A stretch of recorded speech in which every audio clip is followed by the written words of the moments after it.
शुरू का भी बोल के रिकॉर्डिंग कर दीजिए। ओम जो शुरू के भी नमो आपने भगवते वासुदेवाय। ओम नमो भगवते वासुदेवाय। ओम नमो भगवते वासुदेवाय। ओम अज्ञानतिमिरान्धस्य ज्ञानञ्जनशलाकया चक्षुरुन्मीलितं येन तस्मै श्रीगुरुवे नमः। तो हम लोग नियमित रूप से भगवत गीता का रिवीजन क्लास कर रहे हैं। रिवीजन क्लास में हमने 1 नंबर अध्याय हमने कर लिए हैं, 2 नंबर अध्याय भी कर लिए, 3 नंबर अध्याय में हम पदार्पण करेंगे।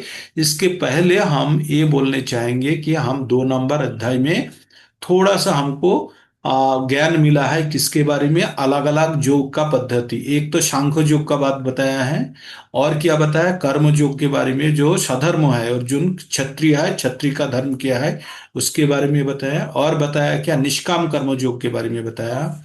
और क्या, जो बुद्धि बुद्धि को प्रयोग करके बुद्धि योग में धीर होके कैसे, या अंत में आपको उसको भक्ति भी बोल सकते हैं, उसके द्वारा कैसे भगवान का साथ कनेक्ट हो पाएंगे, है ना।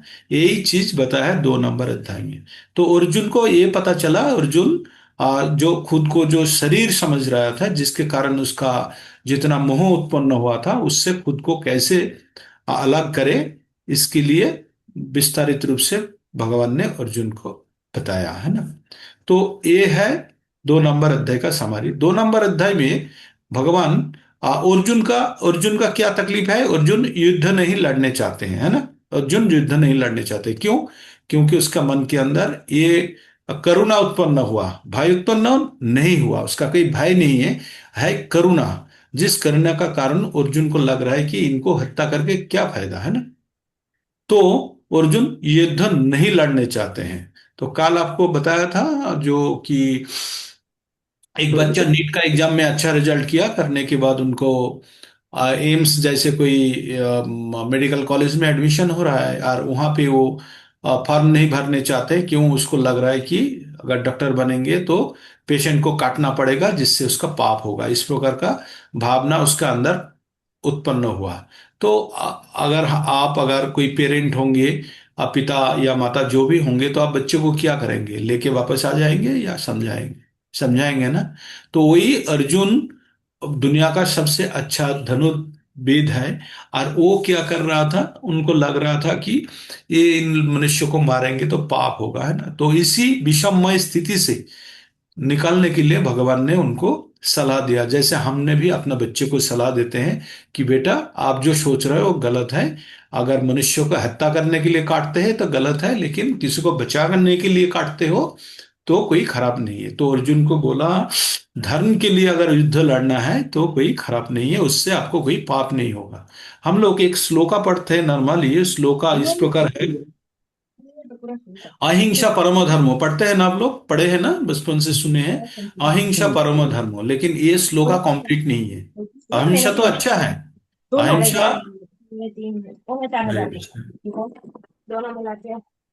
अहिंसा परमो धर्मो अच्छा धर्म है, लेकिन उससे भी बेहतर कुछ है क्या? धर्म हिंसा तथैव च।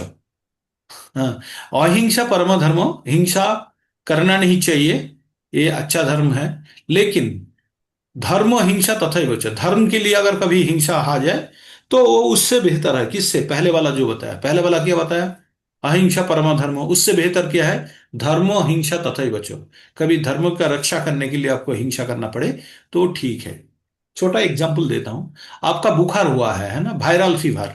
तो वायरल फीवर जब होता है तो आपका तो वायरस से अटैक हो गया ना आपका शरीर। तो छोटा छोटा तो प्राणी आपका शरीर के अंदर प्रवेश कर गया, करके आपको आप बीमार कर दिया, तो क्या दवाई नहीं खाओगे आप? वो प्राणी मर जाएगा सोच के? अगर वो प्राणी को नहीं मारोगे तो आप मर जाओगे, है ना। तो अगर स्वयं को जिंदा रखना है, अपना उद्देश्य को साधित करना है, तो आपको इस प्रकार का काम करना पड़ेगा। आपका घर में मच्छर है, मच्छर काटेंगे तो आपको ये हो जाएगा, मलेरिया हो जाएगा, आप मृत्यु हो जाएगा। तो मच्छर को हटाना होगा आपको। हटाने के लिए तरीका अपनाओ। अगर नहीं हटा पाते हैं तो आपको तो अंतिम निर्णय लेना होगा, नहीं तो आप हट जाओगे यहां से, है ना। तो इसलिए अर्जुन को भगवान ने समझाया कि अर्जुन, तुम क्षत्रिय हो, आज क्षत्रिय का नेचर जो है वो आपको बिना युद्ध रहने नहीं देगा। आप भले ही अभी बोल रहे हो युद्ध नहीं करेंगे, लेकिन ऐसा सिचुएशन आएगा, आपको अगर वन में भी मैं तपस्या करने के लिए भेज दूं तो वहां जाके आप युद्ध लड़ लोगे। होता है ना, बहुत आदमी बास में जाते हैं, लड़ाई लड़ लेते हैं। हम लोग जैसे यंग स्टेज में क्या करते हैं, मेरा तो बहुत ही खराब आदत था, किसी से भी दूसरे का झगड़ा अपना सर के ऊपर लेके उसके लिए लड़ना शुरू कर देता था। तो ये क्यों इस प्रकार एटीट्यूड तो ठीक नहीं है ना। जिसका लड़ा है उसको कम से कम थोड़ा लड़ने दो, उसके बाद मदद करो, दैट इज समथिंग। लेकिन उनको हटा के अपना सर पे ले लेना, ये ठीक नहीं। लेकिन अर्जुन को भगवान क्या बोल रहा है, जो आपको लड़ना है, आप धर्म के लिए आप लड़ रहे हो, तो ये आप सही कर रहे हो, इससे कोई पाप नहीं होगा। आप गलत मत सोचो कि मनुष्य को काटने से आपका पाप आएगा, पाप नहीं आएगा। मनुष्य को बचाने के लिए काट रहे हो तो ये भलाई के लिए, तो उससे आपका पाप नहीं होगा, है ना। तो अर्जुन को फाइनली क्या बोला, जो अपना इंद्रियों को संयम करके जो आपको क्या करना है, आपको भगवान में स्वयं को स्थित करना है। तो वो थोड़ा अर्जुन को अच्छा लगा। अर्जुन तो चाह रहा था ना किसी भी हालत में युद्ध ना लड़ना पड़े, तो इसलिए उसको जो पॉइंट में लगा ना, युद्ध का बात नहीं बोला, वही पॉइंट के लिए वो काफी जोर दे रहा था। तो अर्जुन ये सब सुना, पहले क्या सुना, सांख्य योग, जहां पे आत्मा शरीर के बारे में विश्लेषण बताया गया। और क्या बताया गया, जो शरीर का हत्या करने से भी मनुष्य का हत्या नहीं होगा, मतलब युद्ध करने के लिए बोला इनडायरेक्टली भगवान वहां पे। अच्छा, दूसरा, सधर्म, तुम क्षत्रिय हो, युद्ध लड़ो। तो अर्जुन को लगा यहां भी युद्ध लड़ने के लिए बोल रहा है। तीसरा में क्या बोला, निष्काम कर्म, जो अर्जुन लाभ क्षति इसको बिना सोच के आप लड़ो, तब भी उसको लगा लड़ा। फाइनली जब बुद्धि योग में स्थितोपज्ञ का बात आ गया ना, वहां पे अर्जुन को क्या लगा, यहां तक अभी युद्ध लड़ने के लिए नहीं बोला, बोला इंद्रियों का संयम कर लो, मतलब कर्मेंद्रियों, मतलब जितना इंद्रियों के संयम कर लो तो युद्ध लड़ने का कोई बात ही नहीं। ये बोला जो जोगी लोग होता है वो रात को जागता है, दिन में सोता है, इसका मतलब अच्छा है, क्यों मैं सकम कर्म के अंदर फंसूं। इससे अच्छा तो हम योग करें, या हम भक्ति योग करें, जिसके द्वारा हमको युद्ध नहीं लड़ना पड़ेगा। क्योंकि उसका मन के अंदर युद्ध भरा भरा हुआ था, उससे वो मुक्ति चाह रहे थे, है ना। तो इस प्रकार का उसके मन के अंदर संदेह उत्पन्न हुआ। इस परिस्थिति में हम 3 नंबर अध्याय में प्रवेश करते हैं, और अर्जुन का मन में जो संशय आया, अर्जुन अभी भगवान से पूछते हैं। तो आप लोग रेडी हो जाइए, हम लोग 3 नंबर अध्याय में प्रवेश कर रहे हैं। और यहां से हम लोग 3 नंबर अध्याय में क्या पढ़ेंगे वो भी बता रहा हूं। 3 नंबर अध्याय में हम ये पढ़ेंगे कि अर्जुन का जो 2 नंबर अध्याय में जो सुना, उनसे उसका मन में जो दुविधा हुआ वो पूछेंगे। भगवान उसके बाद और एक चीज बताएगा कि बिना कर्म किए कोई नहीं रह सकता, कर्म आपको करना ही पड़ेगा। और जब भी कर्म करेंगे, 2 प्रकार का कर्म होगा, एक होगा सकम कर्म या विकर्म, इधर पाप उत्पन्न करेंगे या पुण्य उत्पन्न करेंगे। और पाप या पुण्य उत्पन्न करेंगे तो वो बंधनकारी होगा। तो इससे भी बेहतर एक तरीका है कि और एक प्रकार का कर्म है जो बोलते हैं अकर्म, वो करेंगे तो आपको कोई पाप पुण्य उत्पन्न नहीं होगा। तो आपको यही चीज भगवान बता रहा है। तो कुछ मनुष्य है ना, दिखाने के लिए क्या करते हैं, संयम दिखाते हैं कि मैंने कुछ नहीं कर रहा हूं, मैं सन्यास ले लिया, मैं कर्म नहीं, सन्यास को भी सिद्धि नहीं मिलेगा अगर कर्म को त्याग देते हैं।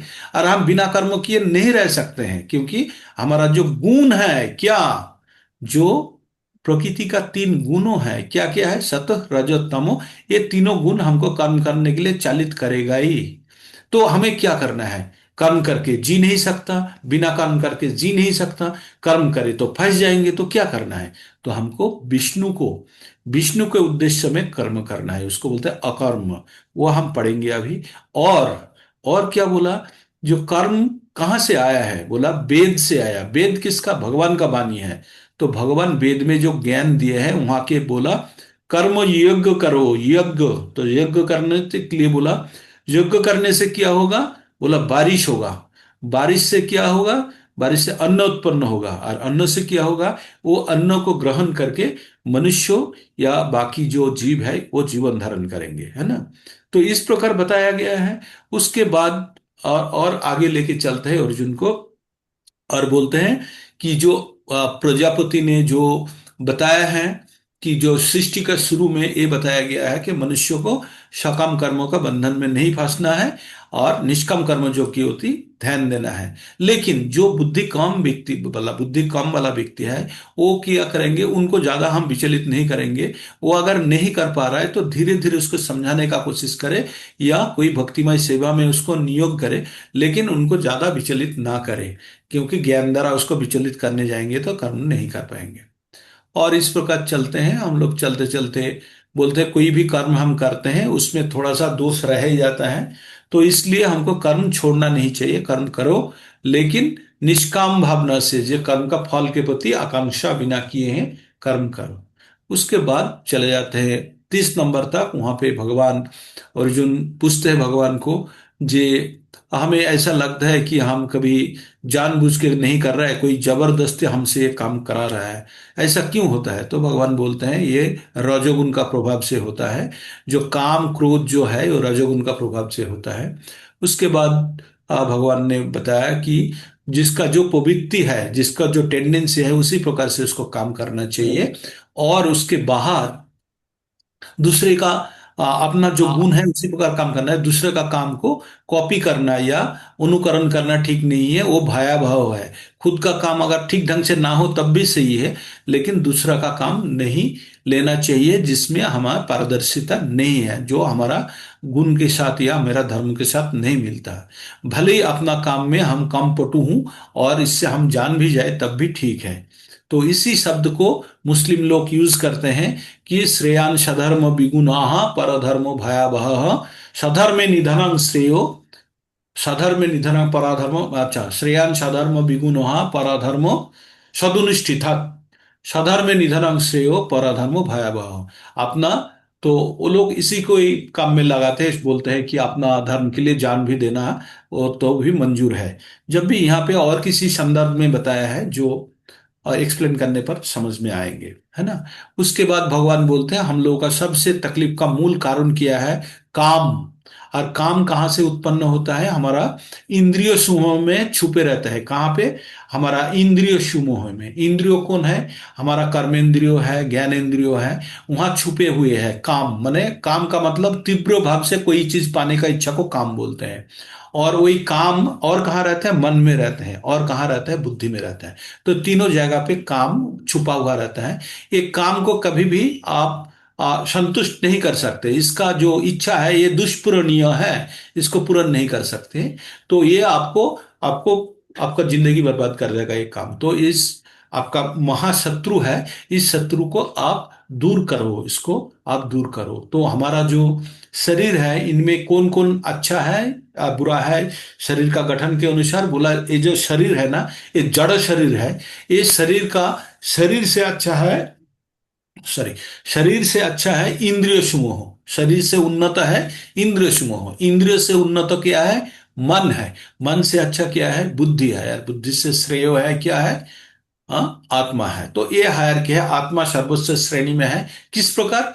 सेंसिटिविटी के मामले में, या जो उनका जो अगर हायर की देंगे तो उसके हिसाब से उसको अगर क्रमानुसार में सजाया जाए तो इस प्रकार मिलेगा। जड़ शरीर, देन इंद्रिय समूह, मन, बुद्धि, देन आत्मा। ये है सीरीज, है ना।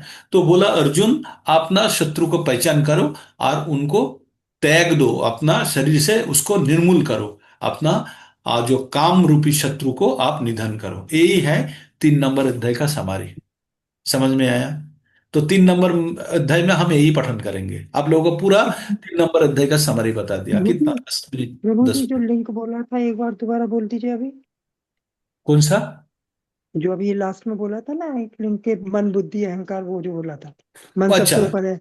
हाँ। हाँ। तो ये क्या है? हमारा जड़ शरीर, हमारा शरीर जो है ये जड़ पंचभूत से बना हुआ है ना। हाँ जी। माटी, अग्नि, वायु, जल और आकाश, ये पंचभूत से बना हुआ है शरीर, हाँ। जड़ शरीर।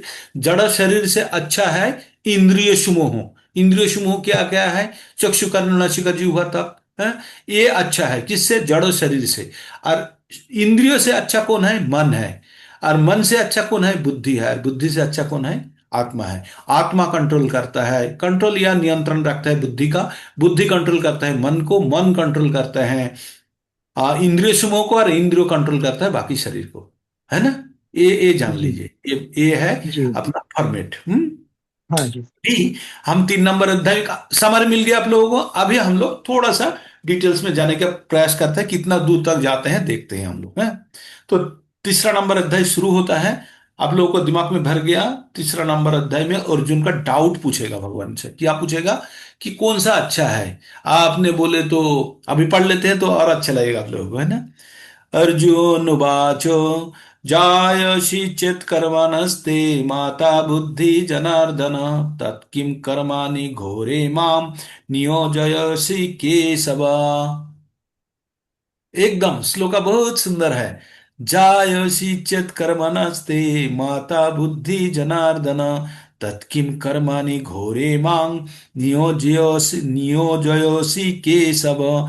अर्जुन उवाच जायसि चेत् कर्मणस्ते माता बुद्धि जनार्दन तत्किं कर्माणि घोरे मां नियोजयसि केशव। तो अर्जुन ने बोला, हे केशव, हे केशव, हे जनार्दन, आपने आपने तो बताया क्या, जो कर्म से बुद्धि श्रेष्ठ है, आपने बताया ना, कर्म से बुद्धि श्रेष्ठ है। अगर यही हम्म। है, क्योंकि वो अलग अलग चीज बताया, लास्ट में बुद्धि वाला बताया, जोग के बारे में हम्म। बताया, भक्ति जोग के बारे में थोड़ा सा टच दे दिया, किसमें, लास्ट पोर्शन में। तो अर्जुन को लगा, अर्जुन का मन में क्या है, युद्ध नहीं करना है। तो उसके लिए लॉजिक ढूंढ रहा है, भगवान ने जो बताया उसके अंदर लॉजिक ढूंढ रहा है। तो ढूंढते ढूंढते उसको क्या मिला, जो बुद्धि योग के अंदर भगवान कभी उसको युद्ध लड़ने के लिए नहीं बोला। तो वही अच्छा है, उसको अडॉप्ट करते हैं। तो अर्जुन अपना दिमाग लगा के बोलता है, जो आपने तो मेरे को बताया बुद्धि योग सर्वश्रेष्ठ है, तो ये कर्म योग क्यों हमको फिर कर्म करने के लिए क्यों बोल रहे हैं? आप इस भयानक कर्म के अंदर क्यों धकेल रहे हो मेरे को? क्या बोला भगवान को? जायसि चेत् कर्मणास्ते माता बुद्धि जनार्दन। मेरे को लगा कि आप बोले हैं कि बुद्धि अच्छा है। जायसि चेत् कर्मणस्ते माता बुद्धि जनार्दन तत्किं कर्माणि घोरे मांग, घर मतलब संकटमय काम, घोरे मांग नियोजय, तो फिर मेरे को कर्म में क्यों फंसा रहे हो? अगर आपने बोला बुद्धि अगर अच्छा है, तो फिर कर्म के अंदर क्यों फंसा रहे हो, मेरे को युद्ध करने के लिए क्यों बोल रहे हो, है ना। उसके बाद अर्जुन को अर्जुन फिर भगवान को और बोलते हैं, क्या बोलते हैं? बैमिस बैमिश्रेणेवो वाक्येन बुद्धि मोहयोषि मोवे तद एकं वद निश्चितो येन श्रेयोः अमाप्नुत श्रेयोः आप्नुयाम्। क्या बोला, और एक बार पढ़ते हैं। व्यामिश्रेण इव वाक्येन बुद्धिमयोषि इव मे तत् एकं वदो निश्चितो येन श्रेयो अहम अपनुआम। तो भगवान क्या बोले? बोले, आपने जो बात बोला है ना, आप बातों में मेरे को फंसा रहे हो। आपका बातों के अंदर दो प्रकार का मीनिंग निकल रहा है, डुअल मीनिंग निकल रहा है ना। तो हमें ये समझ में नहीं आ रहा है। आप एक ही चीज कभी बोल रहे हो बुद्धि अच्छा है, कभी बोल रहे हो कर्म अच्छा है। तो मेरे को युद्ध करने के लिए ये बुद्धि योग अच्छा बोला, फिर मेरे को बोला युद्ध लड़ो। तो इससे अच्छा मेरे को एक ही बोलो, एक चीज बताओ आप जो सुनिश्चित, क्या बोला, निश्चित, तो ये ना श्रेय, मेरे लिए श्रेय क्या है, वो निश्चित होके मेरे को बोलो, वो मैं कर सकता हूं, वो मैंने करूं। तो ये जो हम जब शुरू में पढ़े हैं तो क्या पढ़े, सांख्य योग, बुद्धि योग, इंद्रिय संयोग, निष्काम कर्म योग। तो कनिष्ठ भक्त जो होता है उनके लिए स्थिति आदि अलग अलग पंथा का आलोचना किया गया है। ये सभी अलग अलग से बताया गया। लेकिन कर्मोद्योग या उपलब्धि के लिए और विस्तारित रूप से इसको बोलना जरूरी है। अर्थात अर्जुन, उसको विभ्रांति हुआ है। क्यों? क्यों वो सरल करके समझ, तो एक्चुअली अर्जुन जो जानने चाहते हैं, ऐसा नहीं कि अर्जुन बेवकूफ है।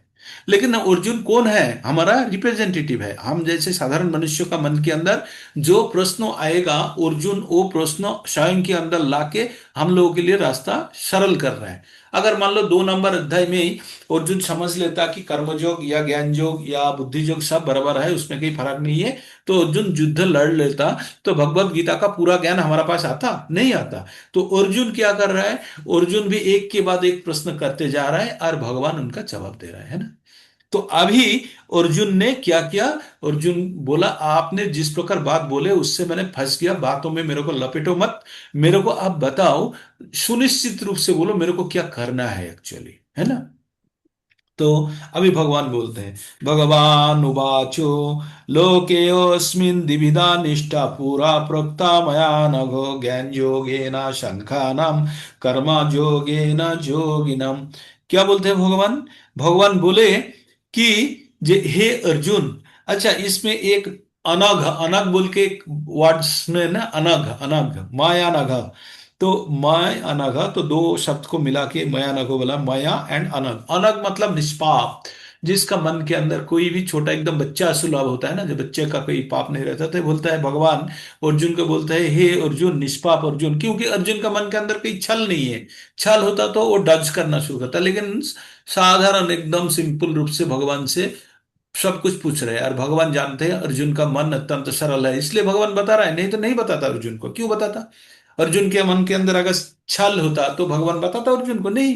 अर्जुन जानते हैं, भगवान जानते हैं अर्जुन उनका प्रिय सखा है, मित्र है, और मन से भी एकदम सीधा सरल है, जो भगवान समस्त कुछ उसका अंदर जानता है। तो भगवान क्या बोला, हे निष्पाप अर्जुन, मैं आपको पहले ही बता चुका हूं, दो प्रकार का मनुष्य आत्म उपलब्धि के लिए प्रयत्न करते हैं। तो दो प्रकार का मनुष्य, मनुष्य दो प्रकार से क्या करते हैं, आत्म उपलब्धि का प्रयास करते हैं। तो दो प्रकार कौन कौन है?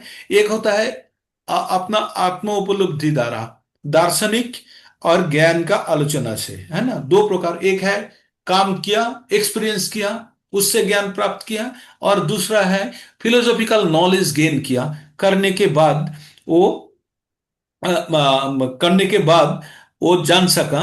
और किसी ने मान लो कर्म किया, उपलब्धि किया, करने के बाद वो जान गया, फिलोसफी उसका जो फिलोसफी, कर्म करने के बाद उसका फिलोसफी जान गया। और दूसरा है भक्ति योग की तरह। इसका मतलब भगवान दो रास्ता बताया उसको, एक है भक्ति योग का रास्ता, और दूसरा है क्या, कर्म करने के बाद जो सेल्फ रियलाइजेशन है, उसके द्वारा भी ये परमेश्वर भगवान को जान सकते हैं, जानने का प्रयास करते हैं।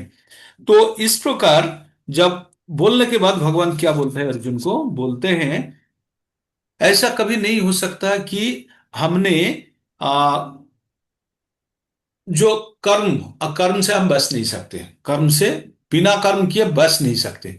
हमें एक चीज ध्यान देना होगा, आप लोगों को समारोह में भी बताया, ये दो टाइप का कर्म है, एक है ज्ञान योग द्वारा, और दूसरा है भक्ति योग द्वारा आप भगवान को प्राप्त कर सकते हैं। वो बोल रहा है जो वो ज्ञान कहां से आ रहा है, कर्म का करने के बाद जो उपलब्धि हो रहा है, सेल्फ रियलाइजेशन हो रहा है, उसके द्वारा। अभी अभी भगवान क्या बोल रहा है, जे बिना कर्म किए कोई जी नहीं सकता। आप हम जो भी है, हमको कुछ ना कुछ इवन जीने के लिए भी सांस लेना पड़ेगा। आप लोगों का एक एग्जाम्पल दिया था, ऑफिस में आप काम करते हो, तो ऑफिस में जो काम करते हो वो काम क्या है आपका, ऑफिस का काम क्या है, कल बताया था हम लोग। जो काम है वो आपका नित्य कर्म है ना, नित्य कर्म है, जिसके लिए आप ऑफिस जाते हो, है ना। ऑफिस का जो काम है, ऑफिस में जाने के बाद आप तो चिटचट या गल्प कहानी बनाने नहीं जाते हो, आप वहां जाते हो। ऑफिस जिस प्रकार का ऑफिस है, बैंक है या लॉ ऑफिस है या मेडिकल ऑफिस, जो भी है, आप वहां जाके कर्म करते हो, क्या जो वो ऑफिस के लिए जरूरत है, जिसके लिए आपको रिक्रूट किया गया, आपको भर्ती किया गया, उस प्रकार आप काम करेंगे, है ना। तो ऑफिस जाके हम उस प्रकार ही काम करेंगे। लेकिन ऑफिस में तो आपका घर नहीं है, आपको दूर रहते हो, तो आपको ऑफिस जाने के लिए आपको वाहन का इस्तेमाल करना पड़ेगा, या कोई भी पद्धति का अवलंबन करना पड़ेगा ना। तो जो जाने आने का जो प्रक्रिया है, उसको बोलता है नैमित्तिक कर्म। क्या बोलता है? नैमित्तिक कर्म। और ऑफिस में जाके जो काम करना है वो है नित्य कर्म। अगर आपको ऑफिस जाना है तो आप सिर्फ नित्य कर्म करके ऑफिस पहुंच सकते हो? बोलो, आप लोग बोलो, पहुंच सकते हो? आप बिना यात्रा किए, बिना ट्रेवल किए आप ऑफिस पहुंच सकते हो? कोई पहुंच सकते हैं? अनम्यूट कीजिए, बोलिए आप लोग। नहीं प्रभु जी। किस लिए मैंने बोला इसको? मैंने इसलिए बोला, जो मनुष्य का दो प्रकार का काम है ऑफिस के लिए मैं बता रहा हूं। एक है ऑफिस में जाना आना, और दूसरा है ऑफिस में जाके ऑफिस का काम करना, है ना। तो ऑफिस में जाके ऑफिस का जब काम करेंगे, तो अगर आप नहीं जाते हो, जाने का आपने एक्टिविटी बंद कर दिया, बोला मैं जाने आने में एक तो पैसा नहीं मिलता, मेरे को ऑफिस में काम करने के लिए पैसा मिलता है, तो मैं क्यों जाऊं, जाके क्यों काम करूं मैं। घर में, ऑफिस में घर होता तो काम करता, नहीं रहना, तो मेरे को रखेगा क्या वो जॉब में? नहीं रखेगा। नहीं। ठीक है, तो घर में नहीं चला जा। रखेगा। हाँ, तो निकाल के इसका धर्म मतलब करेगा। हमको ऑफिस में काम करने के लिए हमको जाना आना पड़ेगा, पड़ेगा ना। जी कर्म तो करना ही तो पड़ेगा। इसी प्रकार हमारा जीवन का जो मेन कर्म है वो है नित्य कर्म, है ना। नित्य हम्म। कर्म करने के लिए जीवन को बचाना पड़ेगा, और इस जीवन को बचाने के लिए नैमित्तिक कर्म करना पड़ेगा। अभी नैमित्तिक कर्म मतलब जीवन को बचाने के लिए जो कर्म होता है, ऑफिस जाने के लिए जो गाड़ी में जाते हैं वो है नैमित्तिक कर्म, और ऑफिस में जाके जो काम करता है वो नित्य कर्म। इतना दूर तक क्लियर हो जाइए तो हमारा जीवन का उद्देश्य भी क्लियर हो जाएगा। क्लियर हुआ सबको? हुआ? हैंड प्रभु जी, रेज कीजिए या। एक बार हाँ और बोलिए। बताइएगा प्रभु जी, जैसे ऑफिस हाँ में जाकर काम करना और ऑफिस हाँ, उन्हें। सुनिए।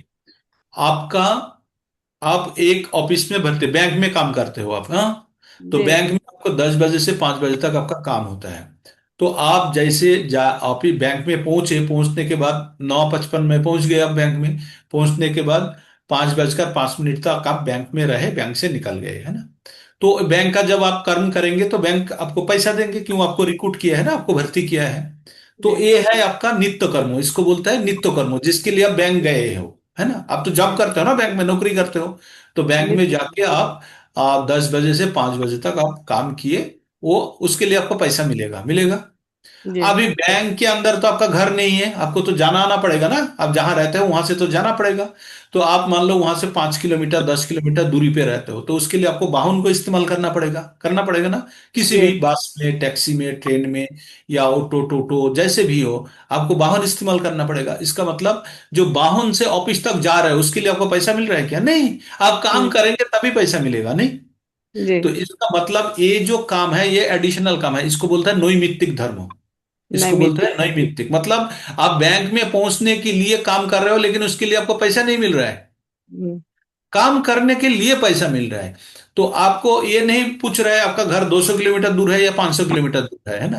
तो हमारा ये शरीर को जब बचाएंगे, आप जब बैंक तक पहुंचेंगे तभी ना जाकर बैंक का काम करेंगे। इसी प्रकार जब आपका दो प्रकार का काम है, एक शरीर को बचाना है, जो शरीर जब बचेगा तभी शरीर का असली उद्देश्य का काम कर पाएंगे। असली क्या है? भगवान के लिए काम करना है, नित्य कर्म। नित्य कर्म का मतलब क्या है? Prescribe duty. प्रेस्क्राइब ड्यूटी क्या है? हमारा स्वरूप क्या है? जीवेरे स्वरूप है कृष्ण नित्य दास। तो दास का काम क्या है? भगवान का सेवा करना है, यही आपका काम है। और इसी काम को करने के लिए आपको जीवन धारण करना है, और जीवन को बचाने के लिए अर्थोपार्जन करना है। तो ये सब बाकी काम, जैसे आपने बैंक में पहुंचने के लिए आपको बस पकड़ना है, ये करना है, लेकिन बस पकड़ना एक वो सब कोई आपका 10 बजे के पहले अगर नहीं पहुंचेंगे तो ये सब काम का कोई मतलब ही नहीं है, है ना। कोई मतलब है? अब 12 बजे पहुंचते हो, आप तो एब्सेंट हो जाओगे ऑफिस में। तो इस प्रकार अगर हमने ये जीवन धारण किए, लेकिन इंद्रिय सुख भोग में हमने आनंद जीवन का बिता दिया, और मेरा नित्य धर्म नहीं किया, तो हमारा जीवन व्यर्थ गया। उस दिन का पैसा मिलेगा नहीं, मतलब ये जीवन व्यर्थ। तो इसलिए नरोत्तम दास ठाकुर क्या बोला? हरि हरि विफले जीवन गोवाइलू। क्या बोले? हरि हरि विफले जीवन गोवाइलू, हरि का नाम बिना लिए जीवन काट दिया, मतलब नैमित्तिक कर्म करने में जीवन बिता दिया। बोला हरि हरि विफले जीवन गोवाइलू, मनुष्य जीवन पाया, माने after getting this human form of life, मनुष्य का जीवन मिलने के बाद राधा कृष्ण ना भोजिया, जो नित्य कर्म है, राधा कृष्ण भजना नित्य कर्म है। राधा कृष्ण ना भोजिया, जानिया सुनिया बीसो खाइनु। जैसे आपने, आपका बैंक में जाते हो, जाने के लिए आप घर से निकले हो, निकलने के बाद टैक्सी ले लिया। टैक्सी में बैठ के आपको बहुत आनंद आने लगा। तो आप टैक्सी को बोले चल ऑफिस छोड़ दे, इधर उधर घूमा, बहुत घूमे। तो आपको क्या बैंक में मंथ एंड में पैसा मिलेगा? नहीं मिलेगा ना। तो जानबूझकर आपने तो विष खाने वाली बात हो गई। जो आपने पैसा पाना था, पैसा तो पाएंगे ही नहीं, तो कैसे जीवन धारण करेंगे? तो वही बोल रहे हैं, हम लोग जो जीवन धारण किए हैं वो जीवन का उद्देश्य है नित्य कर्म करना। और नित्य कर्म जब करने जाएंगे, कौन करेंगे? ये शरीर। ये शरीर के द्वारा नित्य कर्म करना है, ये शरीर को जिंदा रखने के लिए नैमित्तिक कर्म करना है। नैमित्तिक कर्म मतलब शरीर को जिंदा रखने के लिए जो भी कर्म है वो नैमित्तिक। घर से ऑफिस जाने का और आने का जो भी एक्टिविटीज है वो है नैमित्तिक कर्म, और ऑफिस में जाके काम करना है वो है नित्य कर्म। तो भगवान का भजन करना है नित्य कर्म, और जीवन धारण के लिए जो कर्म करना है उसको बोलता है नैमित्तिक कर्म। इतना किसको समझ में नहीं आया आप बोलिए, उसके बाद मैं बात करूंगा। हैंड रेज करके बोलिए किसको समझ में नहीं आया। आशा करता हूं सबको समझ में आया। एनीबॉडी? सबको समझ में आया? ये मैं मान के चलूं सब आप लोगों को समझ गया? नित्य कर्म और नैमित्तिक कर्म समझ गए आप लोग? जी प्रभु जी। एकदम। क्योंकि ये चीज हम अगर समझ गए तो हमको और बाद में तकलीफ नहीं होगा। इसका मतलब आप हम जब जी रहे हैं, हम लोग एक्चुअली क्या है ना, भगवत गीता में क्या पढ़ते हैं पता है? 5 चीजों के बारे में पढ़ते हैं: ईश्वर, जीव, प्रकृति, समय एवं कर्म। तो ये जो प्रकृति है ना, ये प्रकृति एंड उनका 3 गुणों, प्रकृति मतलब प्रकृति का 3 गुण, एकदम पूरा भगवत गीता प्रकृति का 3 गुण लेके बना हुआ है। हम लोगों को जो एक्चुअली किसके, भगवत गीता किसके लिए? मनुष्य के लिए है ना। और मनुष्य कैसे चलते हैं? प्रकृति का 3 गुण द्वारा, थोड़ा देर में ही पढ़ेंगे हम। प्रकृति क्रियामानानि गुणे कर्माणि सर्वस्व अहंकारो विमूढ़ात्मा कर्ता हम इति मन्यते। हम जो मनुष्य है ना, प्रकृति का गुण द्वारा चालित होते हैं। और हम जो अहंकारी है वो बोलते हैं हमने किया, हमने किया, हमने किया। नहीं, प्रकृति का गुण द्वारा चालित होते हैं। प्रकृति का 3 गुण क्या है? सतो, रजो, सतम। तो हम धीरे धीरे अग्रसर होते जाएंगे। तो अभी हम क्या बोल रहे हैं? अभी हम पढ़ेंगे: न कर्म नम अनारंभत, न कर्म नम अम अनारंभन, नष्कर्मं पुरुष अश्नुते, न च सन्नाशनादेव सिद्धिं समाधि गच्छति। भगवान ने क्या बोल रहे हैं? भगवान ही बोल रहे हैं, लेकिन क्या बोल रहे हैं? अगर किसी ने कर्म का अनुष्ठान ना करके, वो अगर संन्यास ले लिया, मान लो वो बोला जो मैंने कर्म ही नहीं करूंगा, तो वो कर्मफल से मुक्त नहीं हो सकता है। काम ही नहीं करूंगा, मैं कुछ नहीं करूंगा, क्योंकि कर्मफल से नहीं मुक्त हो सकता है। क्यों नहीं हो सकता है? हमने तो डिस्कस कर दिया, लेकिन बाद नेक्स्ट वाला श्लोक में बताएंगे। तो बोल रहा है कर्म को त्याग करके कोई कर्मफल से बच नहीं सकता है। और कर्मों का, और केवल कर्मो त्याग के, कर्म त्याग से भी सिद्धि नहीं मिल सकता। सिर्फ कर्म को ही त्याग कर दिया तब भी सिद्धि नहीं मिल सकता है। क्या बोला? केवल कर्म का अनुष्ठान को त्याग करके कर्मफल से मुक्त नहीं हो सकते। मतलब आपने सोचा मैंने कर्म नहीं करूंगा तो कर्मफल से बच जाऊंगा, नहीं। और दूसरा बोला, फिर कर्म को त्याग करके भी सिद्धि लाभ नहीं कर सकते हैं। 2 चीज यहां पे मान लीजिए, एक है कर्म आपने त्याग कर दिया तो आपको यह सिद्धि मिलेगा, आपको नित्य कर्म तो करना है ना। तो त्याग दिया तो आपका नित्य कर्म तो नहीं हो रहा है, तो आपका जीवन का पर्पस, उद्देश्य साधित नहीं हो रहा है। और दूसरा है, आपने कर्मों एक तो कर्मों को त्याग दिया, और एक है कर्मों फल से मुक्त होने के लिए कर्मों का अनुष्ठान आपने त्याग दिया। और दूसरा, कर्मों त्याग द्वारा कोई सिद्ध नहीं हो सकता। 2 स्टेज ले लीजिए। पहले कर्म त्याग दिए आपने, तो कर्म फल से आप बच नहीं सकते। कर्मों त्याग दिया तब भी आप कर्म फल से नहीं बच सकते। और दूसरा, कर्मों अगर त्याग दिया तो उसको सिद्धि भी नहीं मिल सकता। तो क्या करेंगे फिर? क्यों? क्या क्यों बोल रहे हैं? सुनिए लॉजिक। पहले बोला कर्मों त्याग दिया तो आप कर्मों त्याग के भी कर्मफल से नहीं बच सकते हैं। और किसी ने कर्मों त्याग दिया तो वो सिद्धि लाभ नहीं कर सकते हैं। तो सिद्धि लाभ करने के लिए कर्म करना जरूरी है ना? इतना दूर तक समझ में आ गया? इसका मतलब अगर किसी ने सन्यास ले लिया, सिर्फ सन्यास लेने से भी परम गति नहीं मिल सकती, उसको कर्म करना पड़ेगा। कौन सा कर्म? नित्य धर्म करना है, नित्य कर्म करना पड़ेगा, वही बताएगा अभी। हम्म। समझ में आ रहा है ना? कोई स्लिप तो नहीं जा रहा है ना? बोलिए आप लोग। अच्छा, अभी भगवान क्या बोल रहा है? ऐसा एक क्षण भी नहीं होगा जो बिना कर्म किए आप जी सकते हो। एक क्षण भी नहीं है।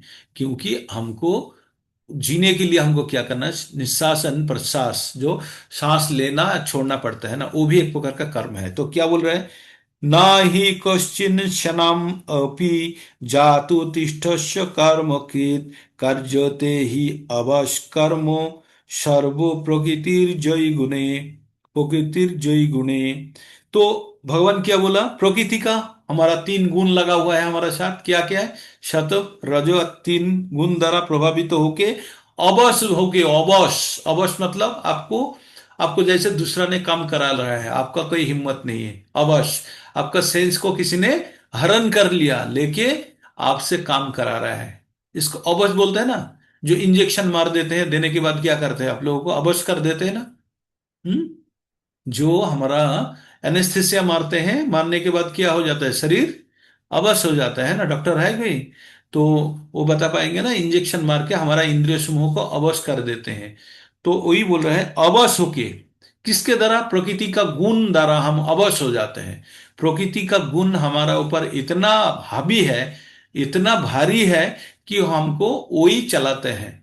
तो ये चीज हमको जितना जल्दी हम जान जाएंगे तब हमारा गुण का सुधार का प्रयास करेंगे। हम हमेशा प्रकृति गुण द्वारा चालित होते हैं। 3 नंबर अध्याय का 27 नंबर श्लोक में थोड़ी देर में ही पढ़ेंगे।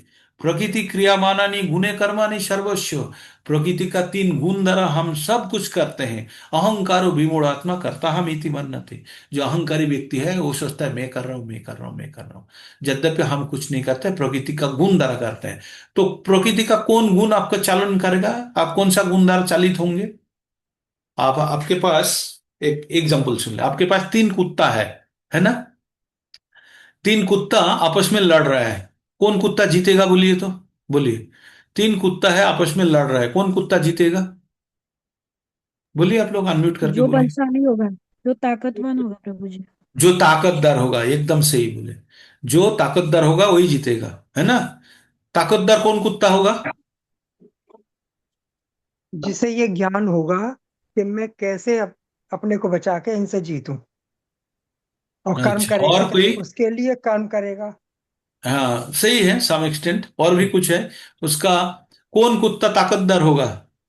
बोलिए, अनम्यूट करके बोलिए, बोलिए। कौन कुत्ता ताकतदार होगा? जिसको ठीक ताकत से जो लालन प्रकृति पालन किया प्रकृति जाएगा, के अनुसार जो सतोगुण में होगा, जिसकी प्रकृति। जिसको अच्छा खिलाया पिलाया जाएगा वो जिसको सही ताकत से हाँ, है, उसका खाना उसका गुण शरीर ना मिलेगा, अपना छोड़िए। सत्व। जिसको सही से खाना मिलेगा, जो उसको हाँ, जी। खाना मिलेगा, मेडिसिन मिलेगा, जिसको अच्छा खाना मिलेगा, मेडिसिन मिलेगा, वही ज्यादा ताकतदार होगा, नहीं? जी जी हम्म। ये स्वस्थ कुत्ता होना जीतेगा? जरूरी है। हाँ। जी।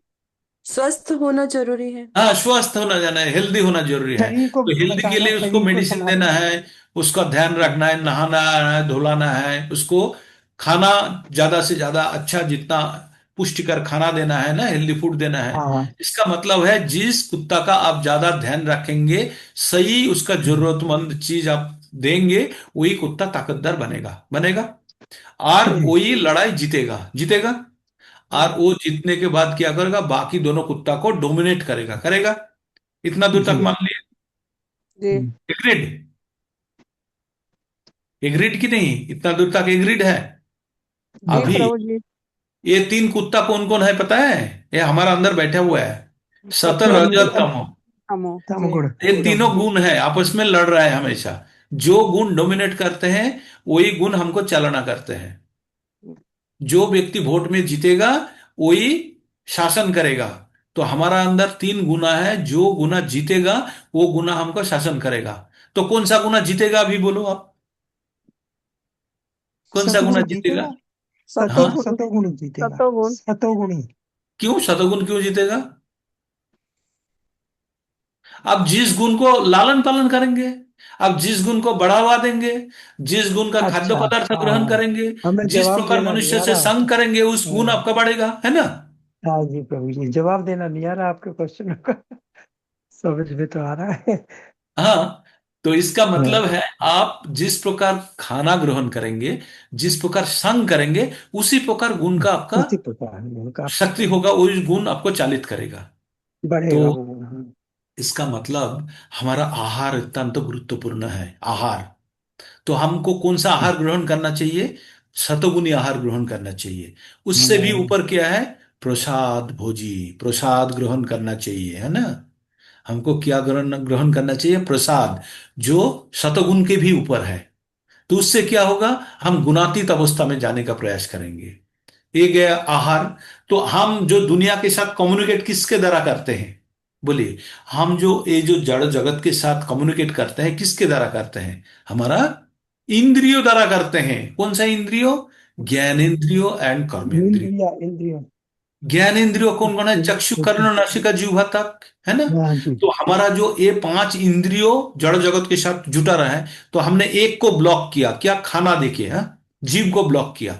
और बाकी इंद्रियों कौन सा है? नाक है ना? नाक। कर्ण है, आँख। कान है, आंख कान। है, और त्वक है ना? तो हमें हाँ। ये तीनों को कैसे ब्लॉक करेंगे? तो जो हम संग करते हैं, इसका मतलब आंख से उसको भक्ति। देखते हैं, उसके हाँ। बगल में रहते हैं, स्पर्श भी होता है, उनका सबसे बड़ी बात है, उनका बात कान में आते हैं इस और श्रवण। मस्तिष्क के अंदर प्रवेश करते हैं। तो हमको क्या करना है तब? संग त्याग करना है। कौन सा संग? संग। कुसंग, असंग को त्यागना है। तो आपको, तो फिर आप त्याग के कहाँ रहेंगे? अकेला नहीं रह पाएंगे। तो आपको सत्संग लेना संग है। में रहना। तो आपको क्या करना है? साधु संग करना है और आहार लेना है। तो ये दोनों काम करेंगे तो क्या होगा? आपका अपना जो शतगुण वाला कुत्ता है या गुणातीत वाला कुत्ता है वो ताकतदार होगा। तो आप हमेशा उसी गुण में विराज करेंगे। तो आप जब शतगुण में विराज करेंगे तो कभी भी आप पराजित नहीं होंगे। किससे? अपना नित्य कर्मों से। आप तब नित्य कर्म कर पाएंगे। लेकिन तमो एंड रजोगुण का प्रभाव अगर हो गया तो आप इंद्रियों भोग के लिए भाग जाएंगे। इंद्रियों भोग से बचने के लिए हमको प्रसाद भोजन करना है और साधु संग करना है। तभी हम इंद्रियों भोग से बच सकते हैं। नहीं तो काम इतना तीव्र है, कोई भी चीज पाने का इच्छा इतना तीव्र है, वो चीज जब आपके सामने आ जाएगा, आपको पूरा नाव को जैसे कल हवा फंसा के लेके चला जा रहा था, उसी प्रकार आपका मन को भी हरण करके लेके चला जाएगा। हम अनेस्टी का बात करते हैं। जैसे आप रास्ता में जा रहे हो, जाके एक सोने का दुकान में प्रवेश करने जा रहे हो, जाते आप देखिए एक 10 रुपए का कॉइन पड़ा हुआ है, आप क्या करोगे? अनेस्टी दिखाओगे ना। एक कॉइन उठा के दुकानदार को बोलोगे, ये ले लो भैया, 10 रुपए का कॉइन पड़ा हुआ था, है ना? बोलेंगे कि नहीं? करेंगे ना? अगर वही कॉइन चांदी का हो तो क्या करेंगे आप? तब आपको मन में आएगा कि क्या करूं, दे दूं उनको, दुकानदार को दे दूं, चांदी का तो दाम भी काफी है। ठीक है, चांदी का दे। वो कॉइन उठा के दुकानदार को दे दिया। लेकिन आप देखा वहां सोने का कॉइन गिरा हुआ है, 10 रुपया का। क्या करेंगे? क्या करेंगे? ठक से पैर से दबा देंगे, देंगे कि नहीं? देने के लालच हो बाद जाएगा प्रभु जी, लालच हो जाएगा। हाँ, लालच हो जाएगा, पैर से दबा देंगे। 10 रुपया का कॉइन नीचे गिरा हुआ है ना, देख के बहाना मार के बैठ जाएंगे जैसे जूता का फीता बांध रहे हो। और धीरे जी से वो कॉइन को निकालने का कोशिश करेंगे, है ना? जी तो इसका मतलब कोई भी कोई भी पदार्थ कैसे हमको फंसा देते हैं, है ना? सुनने जो जा रहा। ये जो काम, सुनने जा रहा। जो पाने का इच्छा चल। इतना तीव्र हो जाते कुछ हैं नहीं हो चुका। कि हमारा मन को हर लेते लास्ट हैं। देर तक चलेगी ना। वो जो वैल्यू है ना बोल वो रही हूँ। चांद बार बार मन सो, की अच्छा है पर मैं कह रही हूँ नहीं पूरी नहीं। इसका माता पूरी जी नहीं म्यूट हो करके बात कीजिए। रहा। सॉरी। हाँ, सोने का सॉरी कॉइन, माता जी सॉरी। सोने का कॉइन का लालच इतना है, एक कामना इतना तीव्र हो गया कि इनके हमारा मन को हरण कर लिया, हमारा जो दृढ़ सिद्धांत तो था ना उसको खत्म कर दिया, है ना? तो एक काम वासना बहुत ही पावरफुल है, हमको इससे लड़ना है ना? तो क्या बोला? जब प्रकृति का गुण के अनुसार हमको फंस जाएंगे हम। तो हमको बहुत ही सावधान होना पड़ेगा कोई भी कर्म करने के लिए। एक छोटा सा गल्प सुन ले, स्टोरी सुन लीजिए। एक बार एक जगह पे रामायण का कथा हो रहा था, है ना? तो पूरा हल भरा हुआ है खचाखच, और रामायण का पूरा सुन के, पुरुषोत्तम राम का चरित्र के बारे में सुन के सब मोहित हो गया। और बाकी सबका मन है राम राम छोड़ के और कोई बात नहीं है, पूरा राम राम राम राम कर रहा है। करके सबको लग रहा है अभी जीवन में राम ही है और कुछ नहीं है, बोल के एकदम सिद्धांत ले लिया, राम छोड़ के जीवन में और कुछ हो ही नहीं सकता। वही मेरा ध्यान धरना सब कुछ है, वही हमको उद्धार करेंगे। और उसके बाद बोला, सब बाहर निकल रहे थे तो उन लोगों को गिफ्ट दे रहा था। तो गिफ्ट दे रहा था, राम था रावण था दोनों गिफ्ट दे रहा है। तो सब उनको पूछा आपको क्या चाहिए गिफ्ट, राम चाहिए या रावण चाहिए? तो सब बोला, जब निकलने के पहले हॉल के अंदर ही नाम लिखाना है, राम का मूर्ति चाहिए या रावण का मूर्ति चाहिए? सब ने बोला कि हमको राम का मूर्ति चाहिए है। तो रूम के अंदर से बाहर निकला, लेके काउंटर में वो स्लिप लेके गया। स्लिप में क्या लिखा हुआ है? राम। तो स्लिप में एक अच्छा सा चंदन लकड़ी का एक राम का मूर्ति दे दिया। तो बहुत खुश होके जा रहा है। तो तब पूछ रहा है जी आप लोग खुश हो ना? ये सब ने ले लिया। तो सबको बोला आप लोग यही खड़ा रहिए। ले लिया, लेने के बाद खड़ा रहा। तो बोला आप लोग खुश हो? राम जी अभी आप लोगों का जीवन का लक्ष्य है? बोला हाँ है। बोले ठीक है, किसी को रावण चाहिए? तो कोई ने, किसी ने नहीं बोला ना, रावण नहीं चाहिए। तो बोला देख लीजिए, बाद में मत बोलिएगा, हाँ मेरा पास 5 ही रावण का मूर्ति है और राम का है 25। तो आप लोग तो 25 30 टोटल, आप लोग जो थे 25 थे, 25 तो आप लोग ने राम ले लिए। तो अभी रावण का 5 है, आप लोग चाहे तो चेंज करके ले लो। तो बोलते नहीं लेना है, हमको राम ही चाहिए, हमारा जीवन का लक्ष्य राम है। तो बोला आपको जो लकड़ी का, जो चंदन लकड़ी का जो राम का मूर्ति दिया गया अच्छा है ना बहुत। सब बोला और कुछ चाहिए, बोला नहीं। बोला आप लोगों को मैं सोने का रावण दूंगा, लेंगे? और पूरा भीड़ टूट पड़ा काउंटर पे सोने का रावण लेने के लिए। समझ गए ना? समझ गए?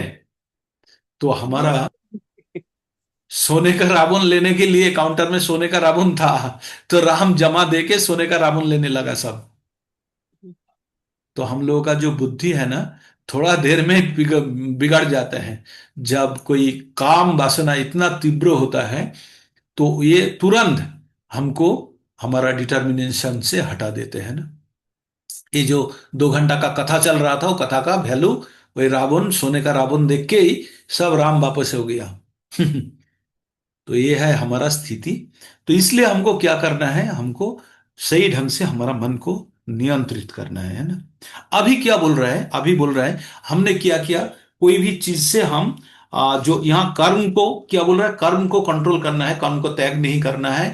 त्याग करके भी कोई सिद्धि नहीं लाभ कर सकता, या कर्म को बिना भी कोई जी नहीं सकता। तो ये प्रकृति का गुण द्वारा आप कर्म करते रहेंगे। लेकिन कुछ मनुष्य है क्या करते हैं, कर्मेन्द्रियाणि संयमो जो अस्ते मनसा स्मरण इंद्रियार्थान विमूढ़ात्मा मिथ्याचार स उच्यते। कुछ मनुष्य इस प्रकार होता है जो मन ही मन में बाहरी रूप से तो आपका इंद्रियों को कंट्रोल कर लिया, नहीं नहीं नहीं हम कुछ नहीं लेते, लेकिन मन ही मन में सोच रहा है अगर वो मिल जाता तो मैं खा जाता। ये गुलाब जामुन, ओ हो, आहा जीभ में पानी आ रहा है। ये बोला था, वो बिरयानी, हाँ हाँ हाँ, कितना, लेकिन बाहरी दिखाने के लिए वो जो कंट्रोल नहीं, लेना नहीं है, वो बाहरी रूप से अपना कर्मेंद्रिय को कंट्रोल कर रहा है, लेकिन अंदर ही अंदर उसका रस आस्वादन कर रहा है। तो इसको क्या बोलता है, मिथ्याचार बोलता है, इसको क्या बोलता है, मिथ्याचार। तो वही बोला कर्मेंद्रियानि संयमो अस्ते मनुषा स्मरण। इंद्रियों को तो, कर्मेंद्रियों को तो संयम कर लेते हैं, लेकिन मन को, सर मन के अंदर वो स्मरण करते हैं। हाँ, इंद्रियार्थान विमूढ़ आत्मा। तो ये जो मूढ़, जे बेकूफ आत्मा जो है, ये इसको क्या बोलते हैं, मिथ्याचार, भंड बोलते हैं इसको। हाँ, मिथ्याचार स उच्यते। तो जो पंचों कर्मेंद्रियों को संयत करके मन द्वारा विषय को शरण करते हैं, वो अवश्य मूढ़ और खुद को विभ्रांत करते हैं, और उसको मिथ्याचारी बताया जाता है। तो समझ गए? तो हम बाहरी कंट्रोल दिखाए और मन का कंट्रोल नहीं है तो भी नहीं चलेगा। ब्राह्मण का क्या गुण होता है, समोदमो तपो शौचं शांतिर आर्जवम ज्ञानो विज्ञानो आस्तिकम ब्रह्म कर्म स्वभावजम। 18/41 या 42 होगा। तो 42, तो वहां पे ब्राह्मण का गुण क्या बोल रहा है, समो, समो मतलब अंतर इंद्रियों को संयम करना, और दमो बाहरी इंद्रियों को संयम करना। तो समो दमो, तो अंदर आप तो दमो तो कर लिए, बाहरी इंद्रियों को तो आपने कंट्रोल कर लिए, लेकिन अंदर इंद्रियों को कंट्रोल नहीं कर पाए। इसका मतलब आपका समो फेल है ना। तो इस प्रकार जो बोलते हैं उसको बोलते हैं मिथ्याचारी, बोलते हैं उसको। हाँ, तो हमारा जो बाबा जी, आजकल बाबा जी होते हैं, बहुत बाबा जी होता है, बाहरी रूप से तो दिखाते हैं हम कुछ भी नहीं करते, लेकिन अंदर ही रूप से और जघन्य से जघन्य काम में भी लिप्त हो सकता है। जरूरी नहीं कि सब बाबा जी हो, लेकिन कुछ हो सकता है। तो हमको अधिक सावधान रहना पड़ेगा। प्रभुपाद जी भी इस प्रकार बोला, जो वही बाहरी इंद्रियों को इस प्रकार बताया है, वो भंड साधु के बारे में भी बताया है। तो इसके बाद भगवान क्या बोलते हैं, जस्तो इंद्रियाणि मनसा नियम नियमोर भरतेर्जुना नियम भरतेर्जुना कर्मेन्द्रिय कर्मो योगासक्तो स विशेष्यते। जस्तु इंद्राणि मनसा नियमर नियम नियम अर्भर्ते अर्भर्ते नियम अर्भर्ते अर्जुना कर्मेंद्रिय कर्मो जोगासक्तो स विशस्यते। हे अर्जुन, जिसने इंद्रियों को संयत करके, इंद्रियों को संयत किया, इंद्रियों को कंट्रोल करने के बाद अनासक्त रूप से, अनासक्त मतलब, अनासक्त रूप से मतलब वो उसका फल के प्रति कोई आसक्ति नहीं है, कर्म योग का अनुष्ठान करते हैं, वो श्रेय है। किससे?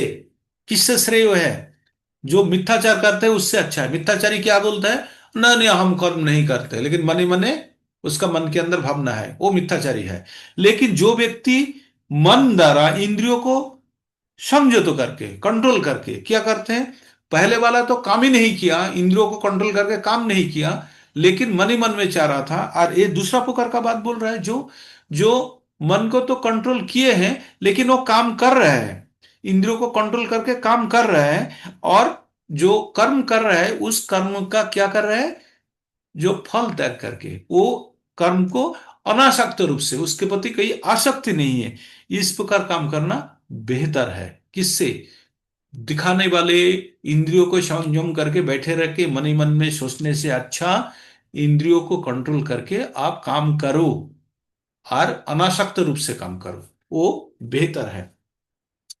उसके बाद 8 नंबर श्लोका में बोलते हैं, नियतं कुरु कर्म तं कर्मोज्जाय ही कर्मण शरीराज्जत्रापि चातेन ना प्रसिद्धे प्रसिद्धे तत्कर्मण।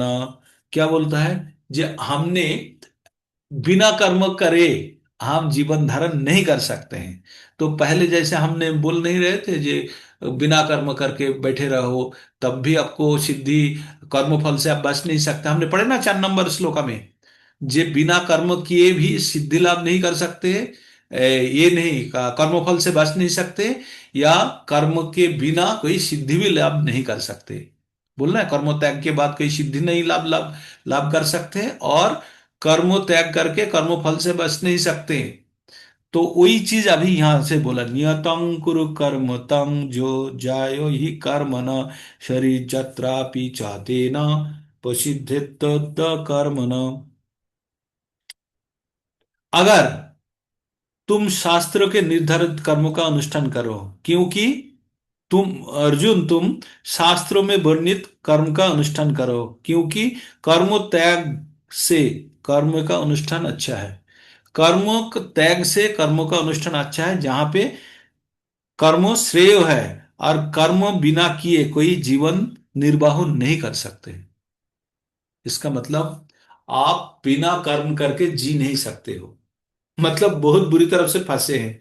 बिना कर्म करके जी नहीं सकते हो। कर्म करेंगे तो क्या होगा? फल उत्पन्न होगा, आइदर सकर्म होगा नहीं तो विकर्म होगा। सकर्म होगा तो बंधन में फांसे, विकर्म होगा तब भी बंधन में फांसे। सुख भोग करने के लिए भी आपको आना पड़ेगा, या दुख भोग करने के लिए आना पड़ेगा। तो करे क्या? बिना कर्म किए रह नहीं सकते, और कर्म करे तो दो फल मिलेगा, आइदर आपको पुण्य मिलेगा या पाप मिलेगा, तो आपको आना पड़ेगा। तो क्या करना है?